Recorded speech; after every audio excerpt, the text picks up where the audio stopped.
আমাদের মোহাম্মদ সেলিম, শাহাদাত আলী, জামাল উদ্দিন, আমাদের মহিলা দলের যুব কলি এবং পূর্ব চৌকার ইউনিয়নের হুমায়ুন খন্দকার শাহাদাত মেম্বার, আমানউদ্দিন চৌধুরী সহ আমাদের আরো অন্যান্য নেতৃবৃন্দ, গিয়াসউদ্দিন সহ আমাদের বহু নেতৃবৃন্দ, ছাত্রদল, যুবদল, অঙ্গ সংগঠনে কঠোর পরিশ্রম করে আমরা প্রায় 2000 লোকের মিছিল নিয়ে আমরা এখানে একত্রিত হয়েছি।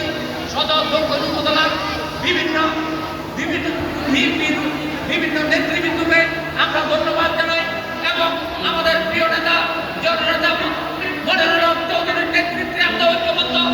আগামী দিনে যে মহিলা দলের সদর দক্ষিণ উপজেলার মহিলা দল সহ বিভিন্ন ইউনিয়নের মহিলা দলের নেতৃবৃন্দকে আমরা ধন্যবাদ জানাই। আমরা ঐক্যবদ্ধভাবে এসেছি, আগামী দিনে আমরা ঐক্যবদ্ধ থাকবো এই আশাবাদ ব্যক্ত করছি। ধন্যবাদ। সংগ্রামী উপস্থিতি, আমাদের পিছনে বসার বিনীতভাবে অনুরোধ করছি। প্রিয় নেতা জনাব শাহ মোহাম্মদ সেলিম ভাই আমাদের মাঝে উপস্থিত হয়েছেন।